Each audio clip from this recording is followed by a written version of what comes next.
hate cheap knockoffs. Hello everyone, Via here. In this video, we're going to be taking a look at one of my favorite Bumblebee toys of all time. This is the Human Alliance Bumblebee from the Revenge of the Fallen toy line in 2009. So here he is in his car mode. Pretty great car mode in my opinion. From my recollection of the real life version of this car, I can't really find too many inaccuracies here. And there's a lot of really nice small detail painted in, like the red around the Chevy logo there, and then like Camaro and the door handle being painted in silver. He's got nice blue clear windows, gas cap back here painted in silver, license plate and the tail lights and the tail pipes all done there. And you can see it's a really big car. This is a little bit bigger than the Voyagers of the time. So this didn't really scale well with anything in both robot or vehicle mode. Did not really scale well with anything else in the current toy line, but I think with other Human Alliance figures, it kind of scaled pretty well. I don't have any other ones on hand to show you other than Leadfoot, and I am not trying to mess with that thing. It blows. One day I'll review it just to show you, because it is not good at all. But of course, if you're familiar with this toy line, the main draw here is the human in Human Alliance. So the doors can open up. It can be a little bit difficult to get them. Both doors can open up, both driver and passenger side. And you can see it's a little tight in there because of robot parts. But if we pull out our little buddy here, we have a little minifigure of Sam. Oops, he is tiny. Little minifigure of Sam Witwicky, our main character. I always thought these, maybe they do scale. I think they're a little small, visually for these cars. Actually, no, they're pretty small. Now that I actually look at it, but these are kind of difficult to get in and out of the car, in my opinion. I have a hard time actually getting them in there, and I think I actually have some paint scratching on Sam's hair there from getting him in and out. But overall, I think he's a decent little minifigure. Doesn't look a ton like he does in the movie, but he gets the job done, I feel like. He's even a little bit more articulated than I think you'd expect for a figure of this scale. And I think proportionally and overall, he looks not bad. Articulation-wise, the head is on a little bit of a swivel, so it can move back and forth. Shoulders are universal, so they can go all the way around and out to the side. He has a diaphragm torso joint that rotates, kind of bends forward and back, and not really any side to side. He has weird kind of wide joint hips, almost like old Toy Biz Marvel Legends, where they will kick forward about that far, but then they don't go directly out. They have a rotation, so you go forward and then they can come out like that. You know, not a super big deal, because all these guys are really going to be doing is sitting in the cars, so and that works for that. He does have a swivel above his knee. He has a bend at the knee that doesn't go very far, but again, for sitting in a car, it's fine, and nothing really at the feet. So more posable than I think I expected, but you know, really nothing all that special. Again, the main purpose of these is to sit in the cars and then to stand next to them in a display. And it is kind of cool that they did do all of the movie characters in this line. So like you could get Michaela, you could get Simmons, you can get some of the army guys. So you could have a little human display alongside your Transformers. And this guy does do a little bit more in Bumblebee's robot mode than he does in this. So we're going to take Sam and just kind of put him to the side. We'll take one last look here at the alt mode. Putting the doors back in, they kind of push in and then click in under here. This one's not going. There we go. They just kind of click in like that, and sometimes there's a little bit of a gap, but that's, you know, that's just how it is. Wheels are pinned in, so he rolls really, really well. And even underside, the undercarriage doesn't stick down at all, and you kind of can't see anything other than the back of his head, which I like. There's also storage for his 2 missiles, which I'll also take off. He does have a firing missile gimmick in the robot mode, and you can store both of the missiles underneath the car, which I really, really like again. So I do have one comparison for you before we get into the transformation. Yeah, I'm sorry, guys. I tried transforming this. I thought it would make for a decent, like, look at a modern day movie Bumblebee, but I forgot how awful this thing is, and I got this far before I gave up. So yeah, no comparison for that piece of crap in this video. But let's get back to the actually good toy, and we can go back into his transformation, which, in my opinion, is really, really good. I honestly don't think this figure was really surpassed as a movie Bumblebee until, like, the MPM. I think the MPM is great, but this is, like, up there. I think it's really, really good. So, first step is going to be to open up the doors, and then they have that little slider I told you about, and you kind of just want to pull them out until they click. Like that. You'll hear that little click. Where to next? I guess we can come up here and we can get our fingers in here, and my dog is barking, and try to pull down this little panel. Come here and pull these little pegs out of what will be his arms. Like this. Take the wheels, unpeg the wheels from the shoulders, pull them out to the side like that. These little panels pull down. Now we can kind of work on getting his arms out, so you kind of just have to pull them down a little bit to get the seats out of this cavity here. So I'll show you a little better on this side. You can see the seats just kind of are like in there, so you just need to kind of wiggle this out and then wiggle it down like this. And there's a bunch of hinges compressing the shoulders up in here, so you kind of just have to pull these down a bit like this. Sometimes it's easiest if you pull this up, and then you can kind of rotate the shoulder and pull the arm up past it. And we'll deal with the chest again later, but you can pull these up, and then I like to take these panels here, get the shoulder kind of lined up, and then take these panels and fold them over like that, and it kind of just helps the shoulders stay in place a little better like that. We'll do his arms real quick. So rotate the arm forward, take this panel and pull it back against the seat, rotate the seat around to the back, and then you can take this cannon here and fold it over, and it will click into place like that. There's the one arm, and on this side, you can take his hand, and it's in the back of the seat, so you pull that up, take this panel, bring it back, and then you can rotate the seat to the back and orient the hand how you like it. Okay, leg time. So come to the back here. 2 tabs hold this piece in, so you pull this down and then split the legs. Now take the legs and just kind of pull them out like this. And the leg transformation isn't really movie accurate, but I think it's really cool regardless. So kind of pull the foot down, take this piece, pull it out on a spring and rotate it so that the tail light is pointing down like that. And now we can take the leg, pull it out on these hinges like this, rotate it to the front, take this piece, fold it into the front of the leg, and then take this little knee piece and fold this up to make the leg detail. And then you can take the heel, fold the heel out, and there you have a leg all done. So we're going to do the same thing on the other side. Pull that out and rotate it. Pull the leg out like this. Spin the leg around. Fold the heel out. Pull up the knee piece and pull in this thigh part. Like that. And now we're going to bring the camera up a little bit to the backpack here. This gray piece on the inside, you just kind of have to pull up with your fingers.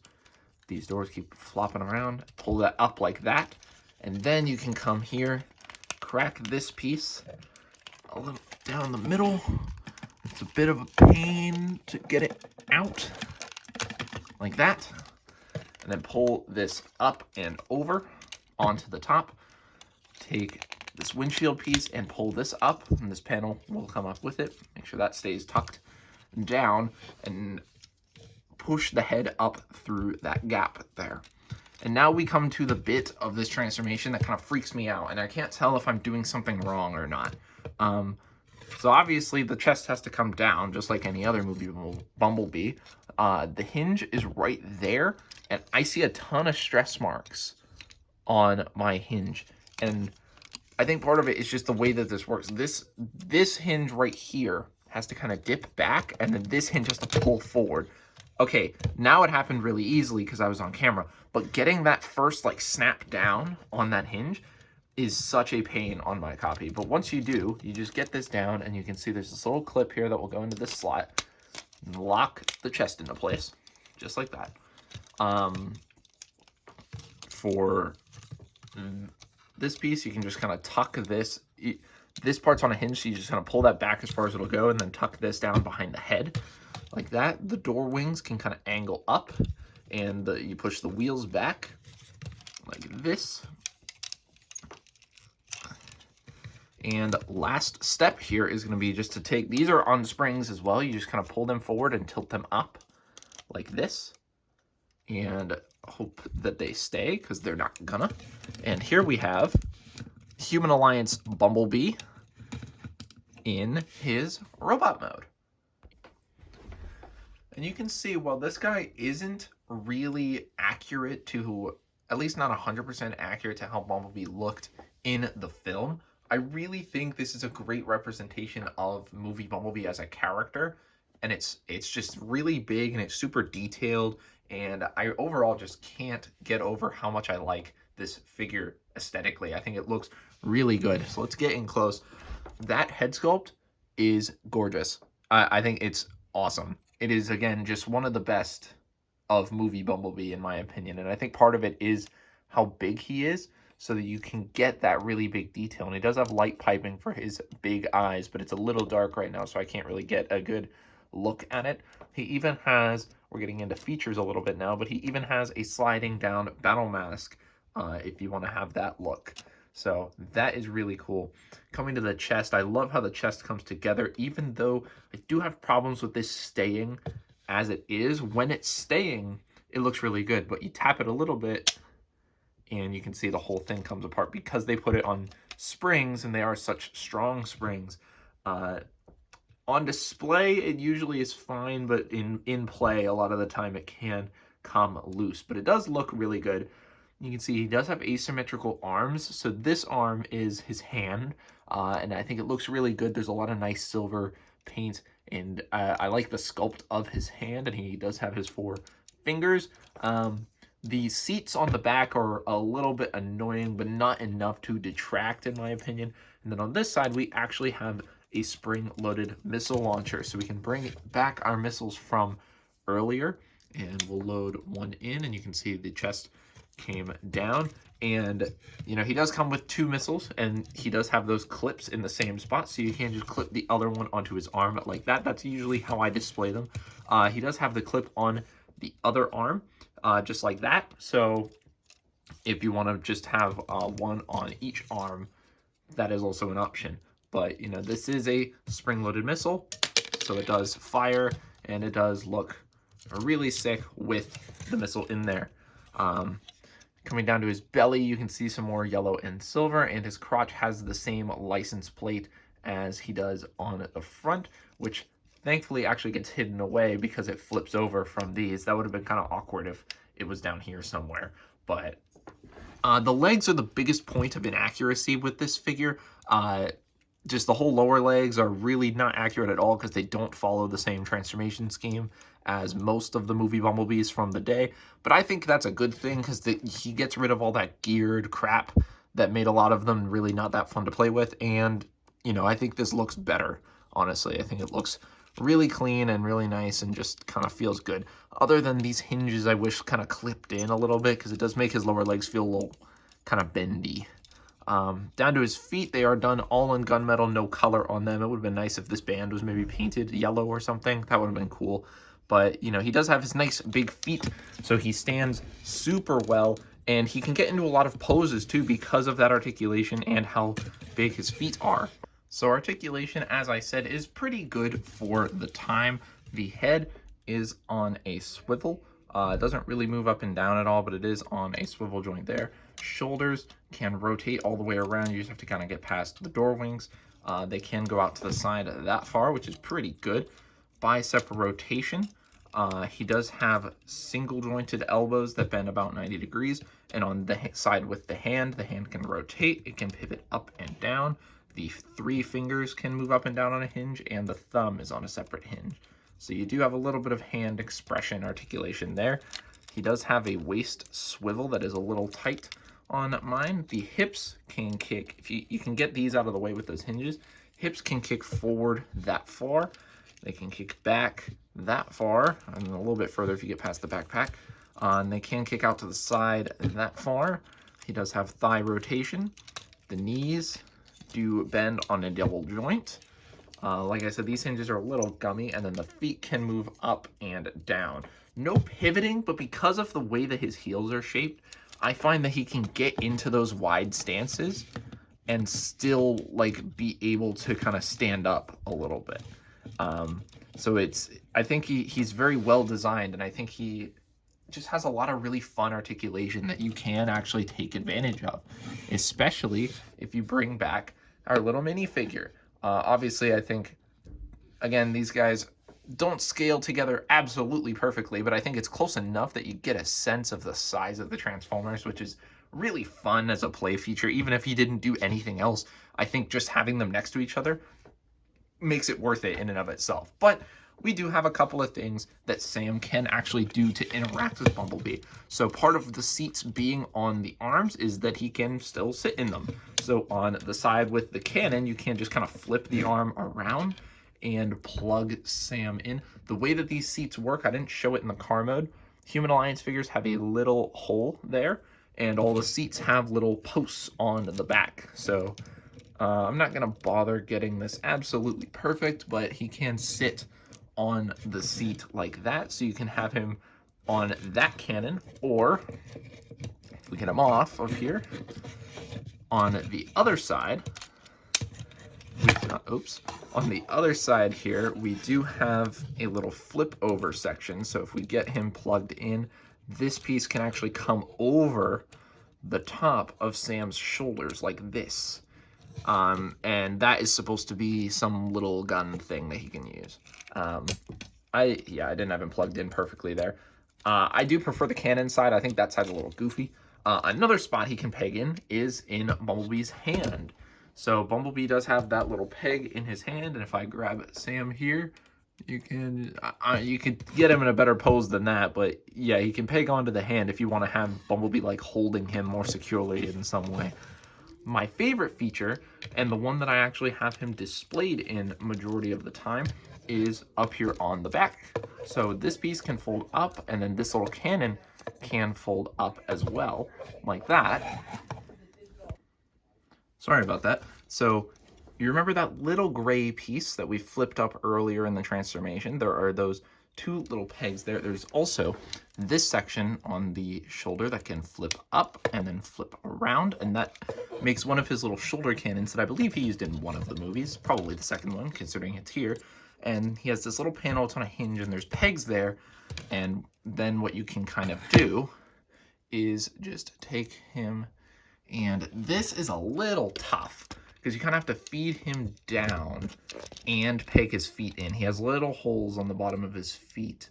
And I'm not going to do this perfectly just for the sake of time in the video, but if you get one of his feet on there, you can kind of push it down with your finger.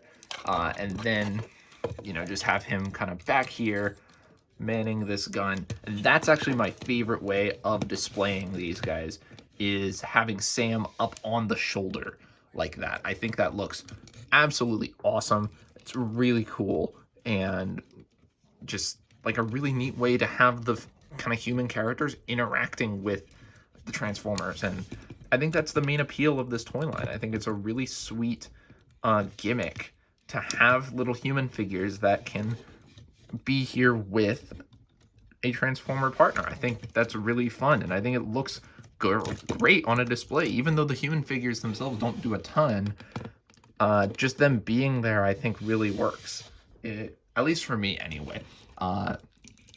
They continued this line in Revenge of the Fallen with more characters. They even had some more in Dark of the Moon, although the humans were different sizes, so that throws off the display a little bit in my opinion. But overall, I think the idea behind this line, and I think the execution of this first figure, this was the first one released, I think is really good. And at the time, definitely, I thought, even as a kid, I thought this is definitely my favorite movie Bumblebee. It's really awesome. I like this figure a ton. Let me get him back into a standing pose and we can do some comparisons once again. Doesn't want to... Yeah, he's a little fiddly in his robot mode, mostly because of the spring gimmicks on a lot of the parts, but overall, you can't argue with that look. Come on, that looks awesome. So, you know, that... Let's do some actual comparisons this go around in the robot mode, because I kind of want to get back to what I was talking about with scale. So I brought out 2 deluxes. So I have Jolt here from the original Revenge of the Fallen line, which is when this guy was, you know, on shelves. And then I also brought out a more modern Studio Series Deluxe here from the movies. Jolt doesn't want to stand because he sucks. This is kind of just to show you that, like, yeah, these Human Alliance figures, they did not really scale too well with the rest of the main line, but I don't think this was the intention. These guys do scale better with each other than they do with the rest of the line, so I think it was definitely more intended for that type of display rather than mixing it in with your deluxes. And so what's our final thoughts on Human Alliance Bumblebee? I think this is a fantastic figure, even today. As I said, I don't think it's the best Bumblebee you can get anymore. I do think the MPM is a little bit better, but I think as a mainline retail figure, and even as like a little play set almost, if you have the little human guy, I think this is a great release, and I think this is one that a lot of people will be able to enjoy, even despite it not scaling the best with other figures, and just kind of, you know, just being a bit awkward since it's so old. I think genuinely this is a great release, and I think just on its own merits, this could be like a centerpiece for a movie display. I love having the human character. I love interacting the human character with the figure. The posability is great. The transformation is really fun. Both modes look awesome. I just think overall this is one of the best Transformers ever. You know, between posability, playability, everything. I just think this is a great release and you can't really go wrong with it. I have no idea how much this is going to cost on the aftermarket. I found mine at a local shop. I believe I paid about $30, which I think is definitely great. I would even go up to, you know, about $50 before I would say it stops being worth it. But I definitely recommend getting your hands on this figure or any of the other decos. I believe there's a black version, so if you prefer that, that is also out there. This is the original release, but definitely highly recommend getting at least a version of this figure. I think it's one that you really don't want to miss. If you can get one and just mess with one at least once, I think it's worth it for any collector, honestly. But that's going to do it for my look at Human Alliance Bumblebee. Did you have this figure growing up, or did you have any of the other Human Alliance figures? Let me know in the comments if there's any other Human Alliance figures you would want me to review. I really like this line. I would like to do more of them, so if this video does well and you guys want to see more, we'll definitely do that. While you're down in the comment section, I would check the description for a link to my Instagram. I usually post there some extra photography and stuff that you don't see past the reviews. So if you want to interact with me, that's the best place to do it. And while you're down there, leave a like and subscribe if you want to see more videos from me. Definitely hit that notification bell if you want to stay notified whenever I upload, which is every single month. We're doing this on the 15th of every month. I was able to keep up my resolution last year for uploading every month, and we're doing it again this year. So definitely hit the subscribe button and that bell so you can get notified and you don't miss any uploads. But that's been it. I've been Anovia, and I'll see you in the next video. Bye-bye. Oops.